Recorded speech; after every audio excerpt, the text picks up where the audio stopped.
Hey, I'm Adam Kola, and today we're going to be doing the Booted's first photography 101 tutorial, which is all about film speed, also known as ISO.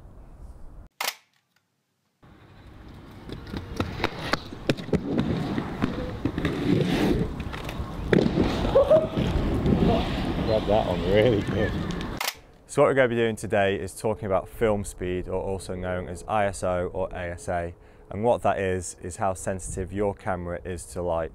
Depending on what you're shooting your photograph on, if it's on an actual film camera, the ISO is actually on the film. So whether it's 100 or 400 or upwards, it'll say it on the pack. And if you're on a digital camera like this, you can select it all within there. So the higher the number you go, so say if you shoot on 3200, it'll be very sensitive to the light, but the side effect is that there'll be quite a lot of graying in the picture. But if you shoot at 100, it'll be very fine grain, and so quite a bit less noise basically.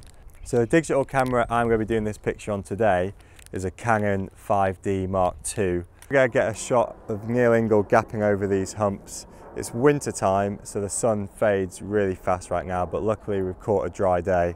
And so right now I'm on 100 ISO, and this is how the picture looks.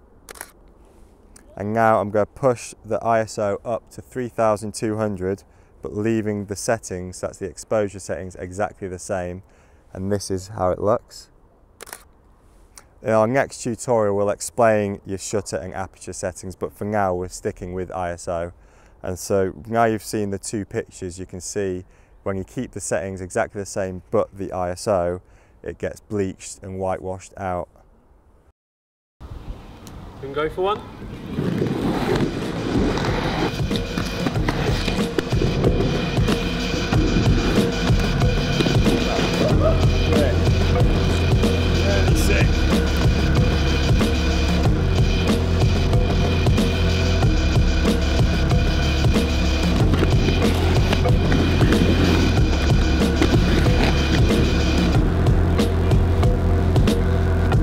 Now I've got the photographs side by side, you can see the added graying and noise in the 3200 ISO shot.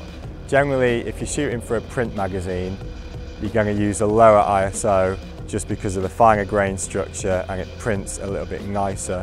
But it's photography, it's a creative platform, so just do what you think looks cool. Grainy shots always look pretty good because there's a lot of texture. But obviously, if there's not much light, you've got no flashes or spotlights, you're going to have to push that ISO higher just to be able to get a result on film or in the camera. I hope that's taught you a little bit about ISO and film speed and how to take a photograph. Keep checking back to thebooted.com, the YouTube and the Instagram for more tutorials. Cheers.